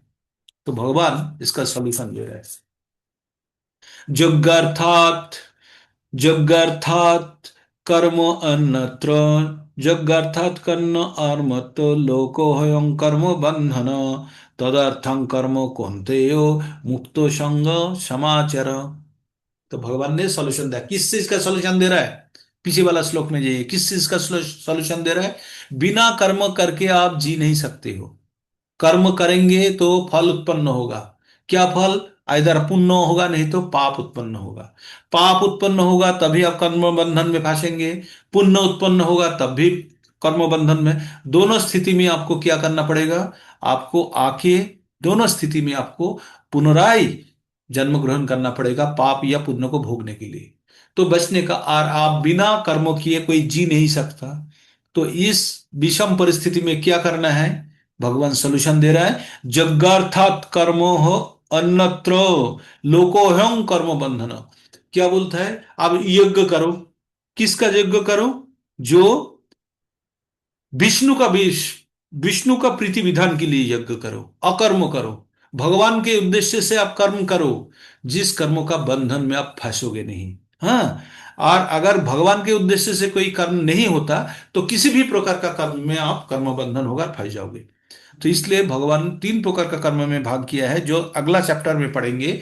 सकम कर्मो, विकर्मो और अकर्मो। सकम कर्मो है जो कर्म पुण्य उत्पन्न करते हैं, विकर्मो है जो पाप उत्पन्न करते हैं, और अकर्मो जो पाप एवं पुण्य नहीं उत्पन्न करता है, जो कर्म भगवान विष्णु के उद्देश्य से या भगवान के उद्देश्य से किया कर्मों को बोलते हैं अकर्म बोलते हैं, है ना। तो वही चीज बताया कि जो जीवन धारण करने के लिए आपको कुछ ना कुछ कर्म करना ही पड़ेगा। लेकिन अगर आपने कर्म करे तो आपको पाप या पुण्य का फल होगा, जिसके कारण आपको बंधन में फंसेगा। तो भगवान के उद्देश्य से कर्म करेंगे तो आपको पाप या पुण्य का बंधन में नहीं फंसेंगे। लेकिन वही काम तो पहले कर रहा था, आप बोल रहे हो पाप पुण्य होगा, और अभी बोल रहा है भगवान के उद्देश्य से करेगा तो पाप पुण्य नहीं। एक किस प्रकार होगा? जैसे मैंने कोई जगह पे काम करता हूँ, हॉस्पिटल में मान लो काम करता हूँ, तो हॉस्पिटल में जब मैं काम कर रहा हूँ तो मनुष्यों का कभी उपकार भी कर रहा हूँ, कभी उनको मानसिक पीड़ा भी दे रहा हूँ, ठीक ढंग से ट्रीटमेंट नहीं दे पा रहा हूँ बोल के, या ज्यादा पैसा ले रहा हूँ बोल के, है ना। अगर कोई डॉक्टर इस प्रकार करते हैं तो दोनों प्रकार ही काम कर रहे हैं, वो पुण्य भी कर रहा है, पाप भी कर रहा है साथ ही साथ में, तो वो तो फंसेगा। तो उसको इसको किस प्रकार वो भगवान के उद्देश्य में, इसको किस प्रकार वो प्रेरित करेगा, इस कर्मों को कैसे घुमाएगा भगवान के उद्देश्य से। तो उसके लिए क्या करना है, उसको उसको ये सोचना है, ये जो कर्म कर रहा है वो अपना जीवन धारण के लिए कर रहा है, उसको स्वयं को जीवित रखने के लिए। क्यों वो स्वयं को जीवित रख पाए तो वो भगवान का सेवा कर पाएंगे। ये नहीं कि सोच के उसको सत्य सही रूप से करना चाहिए। वो घर में आके अगर वो जीवन धारण के लिए वो पेशा के रूप में वो ये काम करते हैं, उनसे जो अर्थ आता है उसके द्वारा भगवान का सेवा करते हैं, अपना जीवन धारण भी करते हैं, भगवान का सेवा भी करते हैं, तो वो काम हो गया, अकर्म हो गया, उसका बंधन नहीं लगेगा। जो व्यक्ति जीवन धारण करने के लिए अगर काम करेंगे, सिर्फ जीवन धारण या इंद्रिय सुख भोगने के लिए कर्म करेंगे तो उसमें कर्म बंधन है। लेकिन वही कर्म अगर भगवान का प्रीति विधान के लिए, भगवान का सेवा करने के लिए कर रहा है तो वो अकर्म में परिगणित हो गया। तो इसका मतलब कर्मों और अकर्मों और विकर्मों का भेद समझना बहुत ही सूक्ष्म है, ये बहुत ही हल्का हेयर लाइन डिफरेंसेस है। इसके लिए जो कर्मयोगी है ना, वो हमेशा कर्म बंधन में फंस जाते हैं। निष्काम कर्मयोग अत्यंत कठिन है, क्योंकि आपको पता नहीं चलेगा कब अपना इंद्रिय तृप्ति भोग की ओर थोड़ा सा ट्विस्ट हो गया, जब भी हो गया वो फंस गया, उसको भोगने के लिए आना पड़ेगा। तो इसलिए बोल रहे हैं, तो इससे अच्छा एकदम सीधा स्ट्रेट है, हम जो भी कर रहे हैं भगवान का। हम अगर जीवन, मैंने अगर वर्क प्लेस में गया, वहां जॉब कर रहा हूं, किस लिए? कि मैं जीवन धारण करूंगा, आपका बाल बच्चा सबको पालेंगे, बीबी पालेंगे, पिता माता सबको पालेंगे, और सब मिलके भक्ति करेंगे, भगवान का सेवा करेंगे। यही उद्देश्य जब होगा देन समस्त कर्म अकर्म में परिगणित होगा। समझ में आया? इतना दूर तक क्लियर है कि नहीं? बोलिए। जी प्रभु जी। जी प्रभु आपको जी। इंटर मतलब आना चाहिए, नहीं तो मेरे को लगेगा कि मैं बोलते ही जा रहा हूँ, शायद आप लोगों को समझ में नहीं आ रहा है, या मैं समझा नहीं पा रहा हूं। तो इसलिए बीच बीच में आप लोग बोलिए कि जो हम जो कर्म कर रहे हैं, इस कर्म को भगवान को सेवा का उद्देश्य से कर रहा है। हमारा जीवन धारण का उद्देश्य अपना इंद्रिय भोग नहीं है, भगवान का सेवा करना है। वो क्या है? नित्य धर्म। और नैमित्तिक धर्म क्या है? जीवन धारण करने के लिए, ऑफिस जाने के लिए जो भी एक्टिविटीज कर रहा है, गाड़ी में बैठ के जा रहा है, उसमें थोड़ा आनंद मिल रहा है तो ठीक है। लेकिन आनंद लेने के लिए अगर गाड़ी चढ़ रहा है तो खराब है।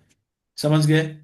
अगर कोई स्त्री पुरुष शादी करने के बाद संग करते हैं, करना अगर आनंद के लिए कर रहा है तो खराब है, लेकिन अपना संतान उत्पन्न करने के लिए अगर कर रहा है, जो कृष्ण भावनामृत संतान उत्पन्न करने चाहते हैं, अगर इस प्रकार धर्म न लेके कर रहा है तो कोई बंधन नहीं है, पाप पुण्य नहीं है। तो यही चीज बताया है। इलिसिट सेक्स जो है एक पॉइंट है ना, तो उसमें इस चीज का वर्णन किया गया विशद रूप से। जो मनुष्य को चार नियम पालन करना है, तो उसके अंदर एक नियम के अंदर ये है। तो हमें मनुष्य जीवन का उद्देश्य पहले समझना होगा। हम ये जो कुत्ता बिल्ली सुअर की तरह ना बहुत जीवन जिए हैं, बहुत जीवन जिए हैं। इसलिए भागवतम का 5.5.1 में एक बहुत जबरदस्त श्लोका है, जहाँ पे राजा भरत उनका संतान को बोलते हैं, क्या बोलते हैं, उनका 100 पुत्र थे, 100 था, उनको बोलते हैं नायंग देहे देह भुजंग नीलोके कष्टन कमन अर्हति बीड़भुजंग जे तपो दिव्यम पुत्रे का सत्यम जस्माद सत्यम ब्रह्म सुखम अनंतरम। बहुत जबरदस्त श्लोक है, बहुत पावरफुल श्लोक है। क्या बोलता है, क्या बोलता है, नायंग देहो देहो भुजंग नीलोके, ये जो मनुष्य शरीर है ना, देहो है ना, ये इंद्रिय सुख भोगने के लिए नहीं है। नायंग देहो देहो भुजंग नील लोके, नील लोक मतलब ये दुनिया में, ये दुनिया में आके आपको जो शरीर मिला है ये भोगने के लिए नहीं है। कष्टन कामन अड़हति वीर भुजंग जे, आप कष्ट करके जो भी आप अपना कामना वासना को पूर्ण करने जा रहे हो, जो कुत्ता एवं सुअर जो गू खाता है वो भी इसी प्रकार आनंद लेता है जो आप इतना दिन भर कष्ट करके मानव शरीर लेके कर रहे हो। तो इसलिए मेरा बेटा क्या करो, आप तपस्या करो। तपो हम्म? दिव्यम पुत्र का येन सत्यम। हाँ, सत्यम। तो बोला आप तपस्या करो, तपस्या करके जब आप अपना आत्मा को शुद्धिकरण हो जाएगा, तब आप ब्रह्म सुख आनंद लोगे। कब, अनंतरम, शुद्ध इनफाइनाइट पीरियड के लिए यस्मात् आप ब्रह्म आनंद ले। प्रत्यक्षम तोनंतम। हाँ, जी अनंतम। प्रभु। तो ये है हमारा जीवन। तो हमें ये जो, अगर हम इंद्रियों भोग कर रहे हैं ना, तो आप कल आप लोगों को एग्जांपल दिया था, एक पायलट है, उन्होंने बहुत पैसा खर्चा करके एक पायलट का लाइसेंस लिया लिया ना। अगर वो लाइसेंस लेने के बाद अगर वो टोटो चलाता है, रिक्शा चलाता है, ऑटो चलाता है, तो सही उपयोग कर रहा है? नहीं कर रहा है ना। वो उसके लिए तो उनको इतना खर्चा करके पायलट का लाइसेंस नहीं चाहिए था, ना मेधा चाहिए था, ना लाइसेंस चाहिए था। तो अगर कुत्ता बिल्ली शुअर की तरह इंद्रियों करना है हमको, तो इस शरीर, मानव शरीर का क्या जरूरत है? आहार निद्रा भाई मैथुनं च समन्नति पशुभिर नरणम धर्मो ही तेषां अधिको विशेषो धर्मे नहीं ना पशुभिर समाना। तो हमको जो धर्म अगर नहीं है, हमारा धर्म क्या है, हमारा धर्म क्या है?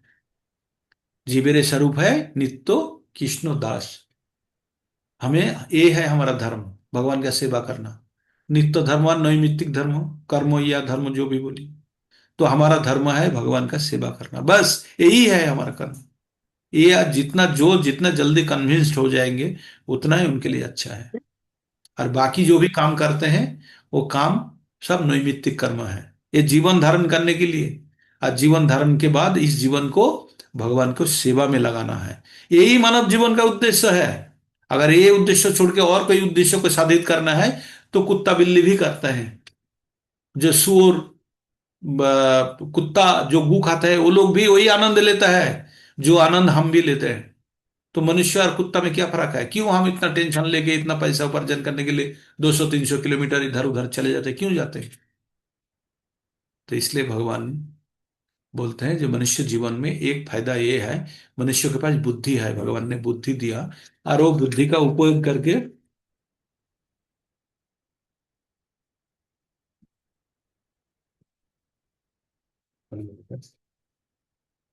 हेलो। तो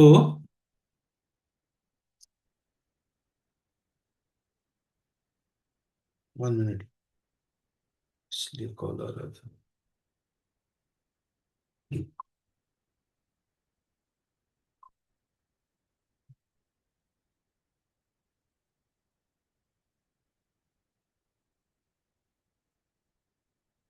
हेलो। हाँ, हाँ, एक कॉल आया था यहाँ। कौन बोल रहे हैं? किस लिए, रूम के लिए? अभी नहीं चाहिए, अभी नहीं चाहिए भाई, सेटल कर लिया हमने। हाँ, ठीक, नहीं चाहिए। हाँ तो सॉरी, हाँ, बीच में कॉल आ गया था, एक्चुअली बॉम्बे का कॉल था, तो मैं थोड़ा थोड़ा तत्पर हो गया कि बॉम्बे का कॉल मतलब कुछ और है, बच्चे हैं ना वहाँ पे, इसलिए थोड़ा टेंशन में आ गए। कोई बाहरी व्यक्ति का कॉल है, जो भी है। तो हमें क्या, हमें जीवन का उद्देश्य तो समझ गए हमने। अगर तो हम कर्म के बारे में भी समझ गया, तो ये कर्म योग के बारे में बताया जा रहा है। ये जो हम जो अभी पठन कर रहे हैं, ये 3 नंबर एवं 4 नंबर का सारी पठन कर रहे हैं। 4 नंबर में जाके यही चीज हम दोबारा पठन करेंगे। अभी आप लोग 4 नंबर अध्याय का काफी चीज यहाँ पे बताया है, व्यक्त किए हैं, है ना। तो हमको क्या करना है, भगवान का संतुष्टि विधान करने के लिए कर्म करना है। तो इस प्रकार और 2 श्लोक है भागवतम में, उसमें बोलता है अतपुंभि द्विजश्रेष्ठ वर्णाश्रम विभाग स्वनुष्ठित धर्मस्य स्वयं सिद्धिम हरितशनम। तो हम जो भी वर्ण या आश्रम में हैं वहां रहते हुए अपना धर्म को ठीक ढंग से पालन करना है, और जिसका उद्देश्य है हरि का तोषण करना, हरि का संतुष्टि विधान करना, एक हुआ। और दूसरा बोलता है एतभ्यम सांख्य योगोभ्यम स्वधर्म परा निष्ठया जन्म लभे परम पुंसं अंते नारायण स्मृति। तो हमें ये जो मनुष्य जन्म पाने के बाद हमको इस प्रकार कर्म करना है जो अंत में नारायण का स्मृति आया है ना। ये दोनों काम करे तो हमारा जीवन का उद्देश्य साधित हो जाएगा। यहाँ पे भी वही बोल रहे हैं, हमको नित्य कर्म करना है। नित्य कर्म मतलब भगवान के उद्देश्य कृत कर्म है नित्य कर्म। अभी हम लोग थोड़ा सा हटके आएंगे, अभी यज्ञ के ऊपर आ गए हैं। तो यहाँ के क्या बोलते हैं भगवान, बोलते हैं सहोजुगा प्रजा श्रेष्ठा पुरोवाचो प्रजापति अनेना पशिव्योश्य धमेश बोधोस्तिष्ठ कामधुक्। क्या, थोड़ा लास्ट का दो थोड़ा कठिन कठिन शब्द था, और एक बार पढ़ते हैं। सहजुग प्रजा श्रेष्ठा पुरवाच प्रजापति अनेना प्रशविष्यद्धम् एष व अस्तु इष्टो कामधुक्। थोड़ा टूट तोड़ तोड़ के पढ़ा। तो भगवान ने क्या बोला, सृष्टि का प्रारंभ में, सृष्टि का प्रारंभ में सृष्टिकर्ता कौन है, सृष्टिकर्ता जो ब्रह्मा जी का ही बात कर रहा है, जग्गादि या सकल प्रकार का प्रजा सृष्टि करके ये बात बताए थे कि ये यज्ञों के द्वारा आप उत्तर उत्तर समृद्ध हो। किसने, प्रजापति, प्रजा को जो पालन करने वाला।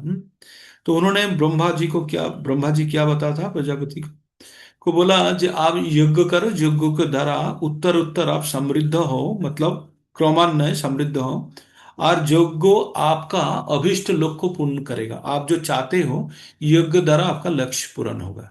तो यज्ञ करो और संतुष्ट रहो, और यज्ञ द्वारा आपका इच्छा पूर्ण होगा। ये किसने बताया थे, इसमें जो सृष्टि का टाइम पे सकल प्रजा सृष्टि करके बोले थे, किसने, सृष्टिकर्ता ने बताया था। तो विष्णु प्रजापति भगवान विष्णु इस जड़ जगत सृष्टि करने का माध्यम से मायाबद्ध जीव को भगवत धाम में वापस जाने का मौका बना देते हैं। परमेश्वर भगवान श्री विष्णु या श्री कृष्ण के साथ उनका नित्य संपर्क का बात भूल जाने के कारण ही समस्त प्रकार का जीव इस जड़ जगत में फंस जाते हैं। हम लोग ये जड़ जगत में क्यों फंसे हैं, क्योंकि हमने अपना रिलेशन भूल गए, किसके साथ, भगवान के साथ। ये रिलेशन भूलने के कारण हम जड़ जगत में फंस गए। तो भगवान क्या बोलते हैं, आप यज्ञ करो, इसके द्वारा धीरे धीरे धीरे आपका स्मृति वापस आएंगे, और आप ये अपना अभिष्ट लक्ष्य क्या है, हम लोगों का लक्ष्य क्या है, भगवान का चरण आश्रय पाना है ना। तो वो लक्ष्य के अगर इस जन्म में नहीं तो अगला जन्म में, अगला जन्म में, अगला जन्म में, लेकिन लक्ष्य से हटना नहीं है। तो अगर करते जाएंगे तो धीरे धीरे हम लोग का, तो हम लोग कौन सा यज्ञ कर रहे हैं अभी, हम लोग कलियुग में कौन सा यज्ञ कर रहे हैं, हरे कृष्णा नाम कृष्ण ले लो, नाम संकीर्तन यज्ञ। राम नाम राम यज्ञ, संकीर्तन यज्ञ, है ना। कीर्तन ये यज्ञ जी। संकीर्तन यज्ञ भगवान ने 11 नंबर अध्याय में, 10 नंबर अध्याय में बताते हैं। अलग अलग चीजों में भगवान श्रेष्ठता बोलते हैं ना, जो सब चीज में सबसे बेहतर कौन है, तो भगवान बोलते हैं समस्त यज्ञ के अंदर मैं जप यज्ञ हूं। क्या यज्ञ, यप यज्ञ, जप। तो हम क्या करते हैं, जप करते हैं। किस चीज का जप करते हैं, कीजिए मेरा साथ, हरे कृष्णा कृष्णा हरे कृष्णा कृष्णा हरे हरे, कृष्णा कृष्णा हरे हरे राम राम राम राम हरे हरे। राम राम तो राम। ये यज्ञ करना है। तो कलियुग का युग धर्म क्या है, हरिनाम संकीर्तन। क्या है कलियुग का युग धर्म, हरिनाम संकीर्तन। भागवतम में 11 नंबर कैंटो का 5 नंबर अध्याय का 32 नंबर श्लोका बार बार बोलते रहता हूं आप लोगों को, उसमें भी संकीर्तन यज्ञ का बारे में बताया गया। चैतन्य महाप्रभु का आविर्भाव एवं संकीर्तन यज्ञ के बारे में बताया गया। यद्यपि ये पुस्तकें कौन सा, भागवतम चैतन्य महाप्रभु का कम से कम जन्म का 2000 साल पूर्व में लिखा गया। तथापि चैतन्य महाप्रभु का आविर्भाव का बात उसमें उल्लेख किया गया था। क्या बताया है? कृष्ण वर्ण त्रिषाया कृष्ण शांगोपांगस्त पार्षदम जोगे संकीर्तन प्राये जजंती ही सुमेधाश। क्या बोला? जोगे संकीर्तन प्राये। क्या करने आ रहा है? यज्ञ करने आ रहा है। कौन सा यज्ञ? संकीर्तन यज्ञ। और कौन आ रहा है? भगवान आ रहा है। किसके साथ आ रहा है? भगवान किस रूप में आ रहा है? कृष्ण वर्ण, लेकिन अकृष्ण रूप से आ रहा है। त्रिशा और कृष्ण। और क्या? उसका संग, उसका साथी, उसका अंग, स अंग उपांग, सांगोपांगो पार्षद लेके आ रहा है। पार्षद मतलब घनिष्ठ संगी या एसोसिएट जो बोलते हैं उसको, कॉन्फिडेंशियल एसोसिएट। पार्षद लेके आ रहा है किस लिए? यज्ञ करने के लिए। कौन सा यज्ञ? संकीर्तन यज्ञ करने के लिए। संकीर्तन यज्ञ किसको बोलते हैं? संकीर्तन। जब अकेला कीर्तन करते हैं तो होता है कीर्तन, सब मिलके जब करते हैं संकीर्तन। तो जब इस संकीर्तन यज्ञ करने के लिए भगवान आ रहे हैं, किसमें लिखे हैं? भागवतम में लिखा है। आके क्या करेंगे? कौन इस यज्ञ में पार्टिसिपेट करेंगे? जजंती मतलब पूजा करना, या पार्टिसिपेट करेंगे उस यज्ञ में। कौन? ही सुमेधास। मेधास मतलब बुद्धिमान व्यक्ति, सुमेधास मतलब अत्यधिक बुद्धिमान व्यक्ति। तो भगवान आ रहा है कलियुग में संकीर्तन यज्ञ करने के लिए, और उसी यज्ञ में अंशग्रहण करने वाला होंगे अत्यंत मेधा वाले व्यक्ति, सिर्फ उसको पार्टिसिपेट कर प्र- पाएंगे। प्रभु जी 11 घंटों का कौन सा अध्याय है? 5 नंबर अध्याय का 32 नंबर श्लोक है। अच्छा, 11 5 32। हाँ, 11 5 32 है ना, पढ़िएगा, बहुत अच्छा लगेगा। और भगवतम का अंतिम श्लोका में भी यही बोल रहा है ना। हम्म, क्या क्या बोलता है? यज्ञ, संकीर्तन यज्ञ के बारे में बताता है। कलि युग में संकीर्तन यज्ञ है जो क्लेश नाशनम। हाँ, नाम संकीर्तन जस्य सर्व क्लेश नाशनम। तो ये नाम संकीर्तन योग्य जो भागवतम का लास्ट श्लोक, आप सोच सकते हैं भागवत पढ़ने के बाद जो निष्कर्ष निकालता है उसमें क्या बोलता है? नाम संकीर्तन जस्य, नाम संकीर्तन योग्य करना है। तो इस प्रकार हम प्रवेश करते हैं तो भगवान क्या बोला? आप लोग यज्ञ करो और धीरे धीरे आपका जीवन का प्रोग्रेस करो। करने के बाद आपका अभीष्ट लक्ष्य, आपका जो अंतिम लक्ष्य है, वहां तक आप पहुंच जाएंगे। ये तो है, यहीं पे है। ओ माय गॉड, भगवान ने बहुत अच्छा हमको लग रहा है। यहाँ सुनिए सुनिए सुनिए, पुस्तक खुली है, देखिए इसी के रखा हुआ है, श्लोक को लिखा हुआ है, देखिए 11 5 32। कृष्ण वर्ण त्रिषा कृष्ण संग पांगस्त कृष्ण पार्षदम जोग्य संकीर्तन प्राय जजंती ही कृष्ण सुमेधस। वर्णम तो कृष्णम संगोपाशांत्र पार्षदम हम्म, अज्ञ संकीर्तनम पराय जजंती ही जयंती सुमेधस। जयंती ही सुमेधस। हरे कृष्ण। तो यहाँ विश्लेषण में क्या बोल रहा है? इस कलियुग ये में, ये किसका था? ये वही 5 5 1 क्या है? भागवतम का श्लोक है। हाँ, भागवतम का श्लोक है। फाइव इस फाइव वन अवतार की पूजा करने के लिए सामूहिक कीर्तन संकीर्तन करते हैं जो निरंतर कृष्ण के नाम का गायन करता है। हाँ, यद्यपि उनका वर्णन श्यामल कृष्ण नहीं है, किंतु वह साक्षात कृष्ण है। वह अपने संगियों सेवकों आयुधियों तथा विश्वास पात्र साथियों की संगत में रहता है। हरे कृष्ण। हरे कृष्ण। तो बहुत आनंदित हो जाते हैं जब आप किसी चीज का उल्लेख करते हो और पढ़ते पढ़ते वही चीज मिल जाता है ना, तो बहुत लगता है हृदय आपका जुड़ा हुआ है जो चीज आप करने चाहते हो ना। तो मेरे को बहुत संतुष्ट विधान हुआ जब मेरे को ये श्लोका तुरंत मिल गया यहाँ ढूंढते हुए पुस्तक के अंदर, है ना। तो उसके बाद क्या बोलते हैं भगवान? तो हम लोग यज्ञ के बारे में बता रहे हैं, अभी सुनिए। अभी किस प्रकार 8 बजे खत्म कर देंगे, हाँ। और 2 1 श्लोक का जो भी होगा करके खत्म कर देंगे। जब हम यज्ञ करते हैं तो क्या होता है, यज्ञ का फल स्वरूप जो देवता जिसके पास, देखिए यज्ञ करने का कोई उद्देश्य होता है। हमेशा जो हम लोग जो यज्ञ करते हैं नॉर्मली, जो आग लगा के जो भी यज्ञ करते हैं, उस यज्ञ का उद्देश्य होता है कुछ प्राप्ति करना। और किसके उद्देश्य से होता है, देव देवता के उद्देश्य से होता है।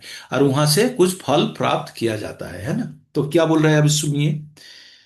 देवन भवय तैना देवन भवय तानेन ते देवा भावो अस्तु वा परस्परं भावयन्तु श्रेयो परम वाप्सथो परम अवाप्सथो। तो क्या बोला, देवान भवयत आनेन ते देवा भावयन्तु परस्परम भावयन्त श्रेय परम अवाप्सथ। तो भगवान बोला, जे आप लोग जो यज्ञ करते हो, इस यज्ञ में देवतागण खुश होके आपको परस्पर आपका प्रीति विधान के लिए, आप लोगों का मंगल करने के लिए आप लोगों का फल मिलता है। क्या फल मिलता है, कि जो ये यज्ञ करते हैं देवता खुश होके उनका फल देते हैं। जो प्रीति विधान होता है, जो सही, जो जिस कारण से आप कोई यज्ञ कर रहे हैं उस कारण से आपको फल मिलता है, आपका मंगल होता है। तो बोल रहा है देवता, देवता जो होता है जड़ जागतिक जो विषय समूह है, उसके लिए उनका शक्ति है, उनका क्षमता है। और भगवान ने उनको ये क्षमता दिया, किसको, देवता लोगों को, अलग अलग डिपार्टमेंट संभालने के लिए। तो प्रत्येक जीव जो है उसका जीवन धारण करने के लिए जल, वायु, प्रकाश इत्यादि विषय समूह का जरूरत पड़ता है। तो ये विभिन्न देव देवी के ऊपर इसके लिए निर्भर करना पड़ता है। तो भगवान का अंग है, ये कौन है, अंश है, ये जो देव देवी है भगवान का विभिन्न अंग स्वरूप है। तो जब इन देव देवी को जब हम संतुष्ट करते हैं, तो संतुष्ट होके हमको उसका फल स्वरूप जो देते हैं, और उसका फल लेके हम लोग क्या करते हैं, हम लोग का मंगल साधित करते हैं। तो इसका मतलब आप सोच लो, जो देव देवता का पूजा करने के बाद आप, या यज्ञ करने के बाद आपको फल मिला है, अभी वो फल को क्या करना है, सुनिए। इष्टान भोगान ही वो देवा दास्यन्ते योग्य भाविता तद्दातान भो जो भुंगते स्तेनो एव स।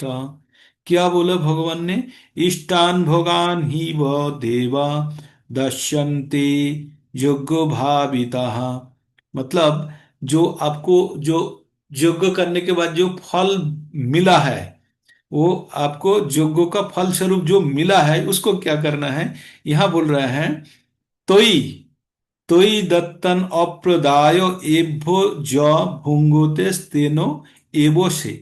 क्या बोल रहा है, अगर वो जो हमने यज्ञ किया करने के बाद हमको फल मिला, वो फल को हमने भगवान को बिना अर्पण किए, या जो देवता को जो वांछित फल मिला उसको देवता को बिना अर्पण किए अगर हम खा जाते हैं, भोग करते हैं, तो हम चोर कहलाएंगे। समझे क्या बोला यहाँ पे, बोला इष्टन भोगान ही देवा दासत्य योग्य भाविता। योगों से जो उत्पन्न हुआ है फल, उसको अगर हमने भोग करते हैं, जो भोग करते हैं, तो किसको, देवता को बिना देके जिससे मिला है उसको पहले ऑफर करना है। अगर नहीं करके हमने खाते हैं तो उसको बोलते, भोगते हैं तो उसको बोलते हैं चोरी करने का बराबर है। क्या, चोरी करने का बराबर है ना। तो यहीं पे रहने देते हैं। और ना, और एक इसी प्रकार ही और एक श्लोका था, दो न भवन्ति, कितना 8 बार में। चलिए नेक्स्ट वाला भी पढ़ लेते हैं। जग्गाशिष्ट शिन संतो मुच्यते सर्व किल्लिसे भुंक्ते जोग ताघं पाप जे पच्यंत आत्म कारणात। ये जो यज्ञ किए करने के बाद वहां पे क्या बोला, यज्ञों से जो भी फल मिला है वो फल भगवान को बिना अर्पण किया अगर कोई भोगता है, तो वो क्या करते हैं, चोर है वो। हाँ, अभी अभी क्या बोल रहा है, ये यज्ञ शिष्टान, यज्ञ आसीन, यज्ञ शिष्ट आसीन, वो जो आशीन मतलब भोगना। तो जोगो से जो मिला है उसको अगर कोई भोगता है, किसके लिए, किसके लिए भोग रहा है? अपना इंद्रिय तृप्ति के लिए भोग रहा है। भगवान को बिना अर्पण किए अगर वो भोगता है तो वो अपना इंद्रिय तृप्ति के लिए भोगता है, तो क्या करता है? पाप खाता है। लेकिन अगर भगवान को अर्पण करते, भगवत भक्त जो भगवान को अर्पण करते हुए जो वशिष्ठ होता है तो समस्त पाप से बचता है। लेकिन अगर आत्मा इंद्रियों को संतुष्ट करने के लिए, अपना जीवा को, साध को मिटाने के लिए हम कोई भी पदार्थ खाते हैं, जैसे हम लोग यज्ञ करते हैं। अभी इसका नेक्स्ट वाला श्लोका में आपको वो आ जाएगा, क्या इसका सीक्वेंस। तो आप ये चीज जान लीजिए, यज्ञ करने के बाद देवता खुश होके आपको कोई फल देता है जिससे आपका मंगल होगा, होगा ना। अगर उस फल को आपने भगवान को, देवता को अर्पण बिना किया अगर खाते हैं तो आपको बोलते हैं चोर, है ना। फिर दोबारा बोलता है, जो भगवान को अगर जो यज्ञ से मिला उसको आपने भगवान को अर्पण करके खाते हैं तो आप पाप मुक्त होता है। लेकिन लेकिन आप अगर भगवान को बिना अर्पण किए आपने उसको ग्रहण कर लेते हैं अपना इंद्रिय तृप्ति के लिए, तो उसको बोलते हैं वो पाप खा रहा है। पहले तो बोला चोर है, अब दूसरा बोला पाप खा रहा है। क्यों बोल रहा है ये बात? क्योंकि कौन सा यज्ञ का बात कर रहा है? ये बोल रहा है जब कोई यज्ञ करते हैं, यज्ञ से बारिश होते हैं, बारिश से अन्न उत्पन्न होता है। तो आपका यज्ञ द्वारा ये बारिश हुआ है और बारिश से आपको अन्न उत्पन्न हुआ है, और वो अन्न आप खा रहे हो। तो जब आप अन्न खा रहे हो तो अन्न को पहले भोग के रूप में भगवान को अर्पण करना है। तो भगवान को बिना अर्पण करके हमें हमें अगर कोई भी प्रकार का अन्न ग्रहण करते हैं तो हम पाप खाते हैं या हम चोर जैसे बिहेव करते हैं। तो ये क्या बोलता है? अन्नाद भवन्ति भूतानि पर्जन्य अन्न संभव, जग्गाद भवति पर्जन्य योग्य कर्म समुद्भव। तो बोलता है जो कर्मो, जो कर्मों से यज्ञ होता है और यज्ञ से बारिश होता है और बारिश से अन्न होता है और उस अन्न खा के जीव जीवन धारण करते हैं। तो बोले समस्त जीव अन्न खा के जीवन धारण करते हैं, जिस अन्न बारिश के कारण होता है, और बारिश होता है यज्ञ से, और यज्ञ का योग्य उद्भव होता है शास्त्र निर्धारित कर्म करने से। तो शास्त्र का निर्धारित कर्म करने से यज्ञ होता है, यज्ञ से होता है बारिश, बारिश से होता है अन्न, अन्न खा के जीव धारण करते हैं। अभी ये जो शास्त्र का जो बात बताया गया, शास्त्र कहां से आया? ये शास्त्र आया कर्मो ब्रह्मोद्भवं विद्धि ब्रह्मोक्षर समोद्भवम तस्मात् सर्वगतं ब्रह्मो नित्यं योग्ये प्रतिष्ठितम। ये जो ब्रह्मो, ये जो बात बताया गया शास्त्रों में, जो बात बताया गया, ये शास्त्रों में जो वेद में बात, किसका बात बताया गया? भगवान का बात। तो इसका मतलब भगवान का बात शास्त्रों में बताया गया। वो शास्त्रों का बात से क्या हुआ? भगवान का शब्द, भगवान का कथन, भगवान का वाणी शास्त्र में बताया गया। और वो शास्त्र का निर्देश अनुसार यज्ञ किया, कर्म किया, कर्म से यज्ञ हुआ, यज्ञ से अन्न उत्पन्न, बारिश हुआ, बारिश से अन्न उत्पन्न हुआ, और अन्न खा के जीव जीवन धारण कर रहा है। इसका मतलब भगवान का निर्देश से, भगवान का डायरेक्शन से अपना जीवन चल रहा है ना। तो भगवान को अगर, भगवान का मदद से हमारा सब कुछ चल रहा है, तो भगवान को बिना अर्पण करके खाएंगे तो क्या सकम कर्मों के बंधन में फंसेंगे कि नहीं? फंसेंगे ना। तो बोला यज्ञादि कर्म वेद से उद्भूत होता है, और वेद प्रकाशित होता है अक्षर या परमेश्वर भगवान से।